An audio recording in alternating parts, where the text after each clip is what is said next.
Komisi Pemberantasan Korupsi menjerat 5 tersangka kasus dugaan korupsi pengadaan. Seorang pimpinan pondok pesantren di Kota Raja, Kecamatan Sikur, Lombok Timur, Nusa Tenggara Barat ditangkap polisi karena diduga mencabuli sejumlah santri.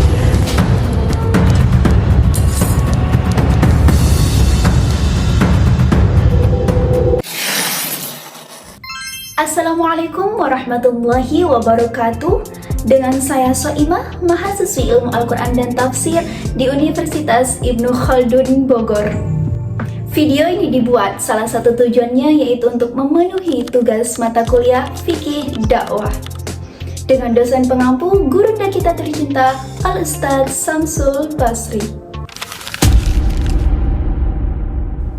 Hidup kerap kali menghadirkan paradoks yang sangat tajam, di mana orang-orang yang diberi mandat untuk menjaga kesejahteraan, menegakkan keadilan, justru malah melanggar dan membawa kerusakan. Dan dimensi lain, orang-orang yang dipercaya untuk mencerdaskan bangsa, mendidik anak bangsa untuk tumbuh dengan karakter yang berkualitas, justru malah menodai dan menciderai nilai-nilai kemanusiaan. Paradoks ini semakin nyata ketika kasus-kasus korupsi oleh para pejabat dan pelecehan seksual yang dilakukan oleh oknum akademisi yang katanya berintelektual. Ini menunjukkan bahwasannya kejahatan dan keburukan kerap kali bersembunyi di balik simbol-simbol kesucian. Kasus korupsi terjadi bukan karena mereka tidak paham hukum. Pelecehan seksual juga terjadi bukan karena mereka tidak tahu. Fenomena ini menunjukkan kepada kita bahwa tingginya tingkat pendidikan dan kapasitas intelektual tidak selalu berjalan lurus dengan nilai integritas moral seseorang. Dari kasus-kasus ini, aku ingin mengajak kamu berhenti sejenak. Apa yang hilang sehingga krisis moral bisa menciderai kaum-kaum intelektual? Kesadaran spiritual.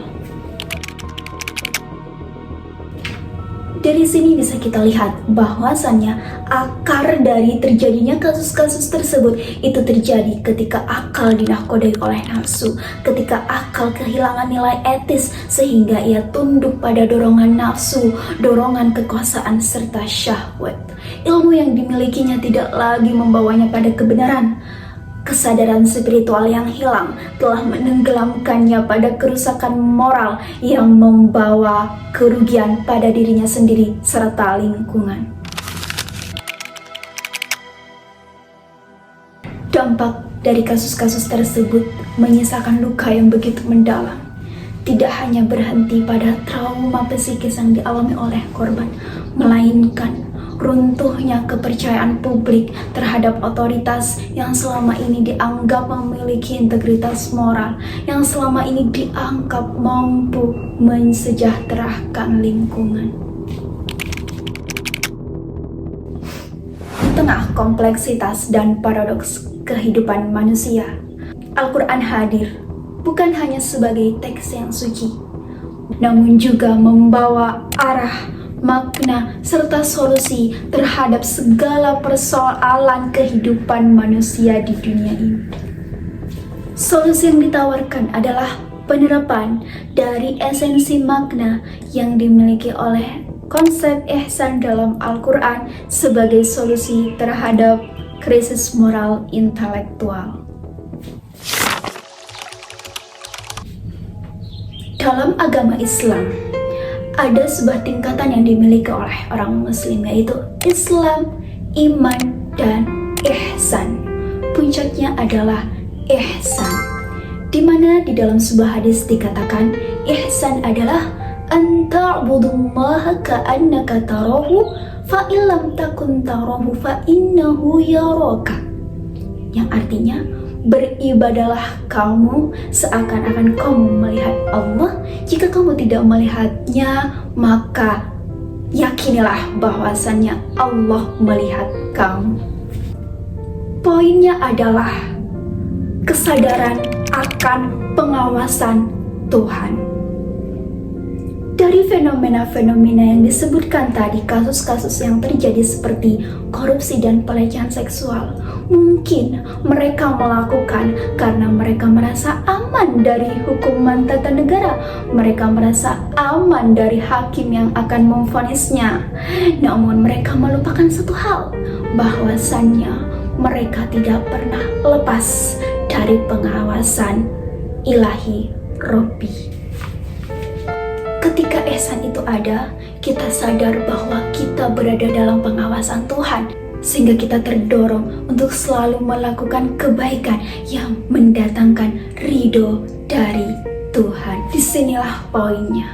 Kesadaran akan pengawasan Tuhan akan mampu menghalangi kita untuk membuat suatu kerusakan. Keyakinan kita bahwa Tuhan selalu melihat setiap yang kita lakukan, setiap yang kita rasakan, kita akan selalu bermawas diri dan berhati-hati dengan segala hal yang merugikan diri sendiri ataupun orang lain.